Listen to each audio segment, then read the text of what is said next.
لا حول ولا قوة إلا بالله العلي العظيم. حسبنا الله ونعم الوكيل، نعم المولى ونعم النصير. أعوذ بالله من الشيطان الرجيم. بسم الله الرحمن الرحيم. الحمد لله الذي لا يبلغ مدحته القائلون ولا يحصي نعماءه العادون ولا يؤدي حقه المجتهدون. ثم الصلاة والسلام والتحية والإكرام على سيد الأنبياء والمرسلين سيدنا ومولانا أبي القاسم محمد صلى الله عليه وعلى أهل بيته الأطيبين الأنجبين الذين أذهب الله عنهم الرجس وطهرهم تطهيرا. اللهم صل. لا سيما الإمام المبين بقية الله في الأرضين واللعنة الدائمة الباقية على أعدائهم أجمعين. أما بعد، فقد قال أبو عبد الله الحسين صلوات الله وسلامه عليه: أنا قتيل العبرة. ایک دفعہ مل جل کے آپ سبھی حضرات صلوات بھیج دیجئے. اللہم صلی اللہ. اذان محترم، اس سے قبل کی مجلس کا آغاز ہو، آپ سبھی حضرات سے التماس ہے کہ ایک دفعہ سورہ حمد اور 3 دفعہ سورہ توحید کی تلاوت فرما کے مرحومہ نرگس بنت احمد علی رتنسی اور حاجی احمد علی رتنسی فیملی کے تمام مرحومین، نور بانو بنت جعفر علی نوروز فیملی کے تمام مرحومین، حاجی غلام حسین مولدینہ میر علی فیملی کے تمام مرحومین اور شیربانو لاڈھا مانجی فیملی کے تمام مرحومین، قاسم عباس بشیری فیملی کے تمام مرحومین، پیار علی شروف فیملی کے تمام مرحومین اور کل مؤمنین اور مؤمنات جو اس دنیا سے اٹھ گئے، ان سبھی کو ایصال فرما دے.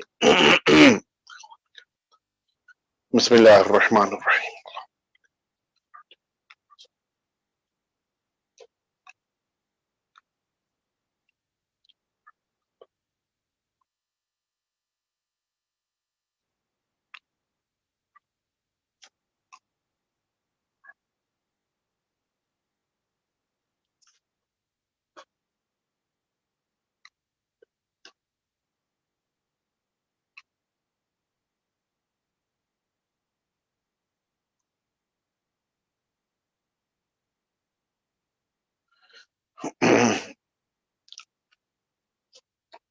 ایک دفعہ پھر سے آپ سبھی حضرات صلوات بھیج دیجئے. اذان محترم، یہ ایصال ثواب کی مجلس جسے اولاد نے اپنی والدہ کے لیے اس اعتبار سے کہ ان کو اس کا ثواب اور اجر ملے منعقد کیا ہے، اور آج جس موضوع پر گفتگو کرنے کے لیے مجھے آپ کے درمیان موضوع دیا گیا ہے، وہ آج کے اس دور میں ہم عزاداری کیسے کریں، اس موضوع پر مجھے گفتگو کرنا ہے. بالخصوص اس سال جب کہ ہم بڑی ہی سخت زندگی اور بڑے سخت دور سے گزر رہے ہیں، اس موقع پر ہمیں اپنی عزاداری جو ہماری روح ہے، جو ہماری جان ہے، جو ہمارے لیے سب سے بڑا سرمایہ ہے، اس عزاداری کو اس سال ہم کیسے منعقد کریں اور کیسے وہ رونق پیدا ہو سکے کہ جو ہر سال ہمارے درمیان اس عزاداری میں رہتی تھی. اس موضوع کی طرف آپ کو میں لے کر جاؤں اس سے پہلے میں عرض کروں کہ سرکار سید الشہداء امام حسین صلوات وسلامہ علیہ نے یہ جملہ فرمایا ہے کہ انا قتیل العبرہ، میں وہ شہید ہوں کہ جس کو یاد کر کے رویا جائے گا. یعنی اس کے معنی ہے کہ سرکار سید الشہداء کو یہ خبر ہے کہ آنے والی قومیں امام حسین کا ماتم کریں گی. امام حسین کو یہ علم ہے کہ آنے والے افراد امام حسین کے لیے گریہ کریں گے، امام حسین کے لیے فرش عزا بچھائیں گے، امام حسین کے لیے اپنے بچوں کو، اپنی خواتین کو، اپنے بزرگوں کو لے کر آئیں گے مجالس عزا میں، اور امام حسین کی یاد منائی جائے گی. اہل بیت اطہار کو یہ مجلسیں بہت پسند ہیں. میں بڑے اطمینان کے ساتھ یہ بات کہہ رہا ہوں، جو برادران میرا مزاج جانتے ہیں اس بات سے بخوبی واقف ہیں کہ میں احادیث کی روشنی ہی میں اپنی بات کو پیش کرنے کا عادی ہوں، لہذا باہر سے کسی بات کو پیش کرنا میرے مزاج کے خلاف ہے. روایتوں میں اس قسم کی مجلسوں کو بڑی اہمیت حاصل ہے. یہ جو ہمارے وہاں مجلسوں کا سلسلہ ہے کہ جس سلسلے میں فضائل اہل بیت اطہار کا تذکرہ ہو اور پھر مصائب سرکار سید الشہداء پیش کیے جائیں، یہ وہ طریقہ کار ہے کہ جو مختلف مرحلوں میں اہل بیت اطہار کی طرف سے تعلیم کیا گیا ہے. حتیٰ ہمارے آقا اور مولا امام جعفر صادق علیہ الصلاۃ والسلام آقا فرماتے ہیں کہ تجلسون وتحدثون، کیا تم لوگ آپس میں مل کر بیٹھتے ہو، آپس میں گفتگو کرتے ہو؟ اصحاب سے پوچھ رہے ہیں کیا میرے علاوہ کبھی ایسا ہوتا ہے کہ آپس میں ملو، بیٹھو، گفتگو کرو آپس میں ایک دوسرے کے درمیان؟ راوی کہتا ہے کہ نعم جعلت فداک، ہاں میں آپ پہ قربان جاؤ، ہم لوگ آپس میں ملتے ہیں. کبھی جمعے کے دن مل گئے، کبھی جمعرات کے دن موقع مل گیا بیٹھ گئے، کبھی شام کے موقع پر بیٹھ گئے، کبھی صبح. ہم مختلف موقعوں پر آپ حضرات کے چاہنے والوں کے ساتھ اٹھتے بیٹھتے ہیں. فرماتے ان تلک المجالس احبها. یہ روایت وسائل الشیعہ میں مرحوم شیخ حر عاملی علیہ الرحمت والرضوان نے نقل کیا ہے. فرماتے انا احبها تلک المجالس، یہ جو مجلسیں تم لوگ، یہ جو نشست تمہاری، البتہ عربی زبان میں مجلس اس معنی میں نہیں ہے جس معنی میں ہمارے اردو زبان میں استعمال کیا جاتا ہے، لیکن مجلس یعنی مل جل کر بیٹھنا. مولا فرماتے ہیں میرے شیعوں کا آپس میں ایک ساتھ مل جل کر بیٹھنا، ان ساری مجلسوں کو احبها، مؤمنین کا آپس میں ایک دوسرے کے ساتھ مل جل کر بیٹھنا مجھے پسند ہے، میں لائک کرتا ہوں، میں ان سے انس رکھتا ہوں، مجھے ان سے الفت ہے. آقا فرماتی ہیں فَأَحْيُوا أَمْرَنَا، ان نشستوں میں اٹھتے بیٹھتے ہو ہماری امامت کو زندہ کرو. یا فضیل، اے فضیل، فرحم اللہ من احیا امرنا، فرماتے ہیں کہ ہماری امامت کو اپنی نشستوں میں زندہ رکھو، تمہارے اوپر اللہ کی رحمت ہو. من ذکرنا او ذکرنا عنده فخرج من عینه مثل جناح الذباب غفر له ذنوبه. فرماتی ہیں کہ جو ہمارا تذکرہ سنے اور اس کی آنکھ سے اتنا سا بھی آنسو نکل پڑے کہ جو ایک مکھی کے پر کے برابر ہوتا ہے، فرماتے ہیں اس کی گناہوں کو معاف کر دیا جاتا ہے. وَلَوْ كَانَتْ أَكْثَرْ مِنْ زُبَرِ الْبَحْرِ، اس سمندر کی موجوں کی بنا پر پیدا ہونے والی جھاگ سے کہیں زیادہ اگر گناہ ہو، اس کے باوجود اگر ہم پر آنسو بہائے ہیں تو اس بنا پر اس کے گناہوں کو اللہ معاف کر دیتا ہے. فرماتے ہیں اجتمعوا وتذاکروا تحف بکم الملائکہ، آپس میں ایک ساتھ مل جل کر بیٹھا کرو، ذکر کیا کرو، ملائکہ تم کو چاروں طرف سے گھیر لیں گے. رحم اللہ من احیا امرنا، اس لیے کہ جو ہماری امامت کو زندہ رکھتا ہے